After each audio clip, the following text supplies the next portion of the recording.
जब इंसान सब कुछ खो देता है तब जीवन के निराशाजनक अंधेरों में घिर जाता है। एक ठंडी रात थी जब आकाश में बादल घुमड़ रहे थे और ठंडी हवा ने हर जगह सन्नाटा छा रखा था। उस रात रोहन अपने दरवाजे पर बैठा था।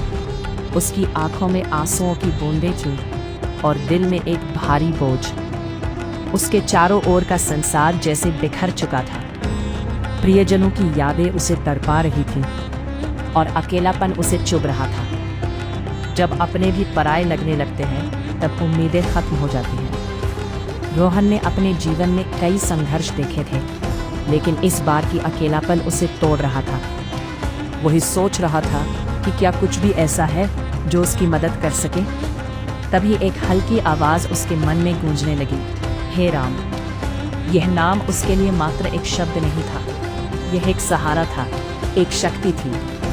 जैसे ही उसने इस नाम को दोहराना शुरू किया, उसके भीतर एक अजीब सी गर्माहट फैलने लगी। यह नाम उसके टूटे हुए दिल को धीरे धीरे जोड़ने लगा।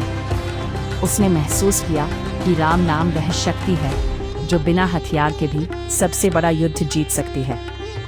उसने आंखें बंद की और फिर से कहा, राम राम राम। इसके साथ ही उसकी चिंता और भय जैसे दरवाजे से लौट गए। रोहन ने सुना था कि जिस घर में राम नाम गूंजता है वहाँ दुख टिक नहीं पाता, और वही उसके साथ हो रहा था। उसकी आंखों में आंसू थे, लेकिन अब वह आंसुओं की जगह सुकून महसूस करने लगा। तुलसीदास जी के शब्द उसके कानों में गूंजने लगे, कलयुग केवल नाम अधारा, सुमिर सुमिर नर उतर ही पारा।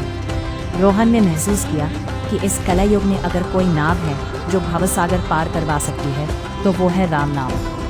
उस रात जब उसने राम नाम को अपनी सांसों से जोड़ लिया, तब से वह जान गया कि डर उसका कुछ नहीं बिगाड़ सकता। चाहे कितनी भी तकलीफ हो, चाहे कितनी भी हार क्यों न मिली हो, उसने निर्णय लिया कि वह हर परिस्थिति में राम नाम का सहारा लेगा।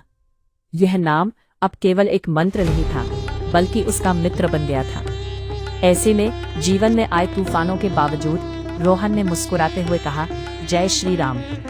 उसे अनुभव हुआ कि राम नाम में विश्वास है, राम नाम में शक्ति है और राम नाम में ही मुक्ति है।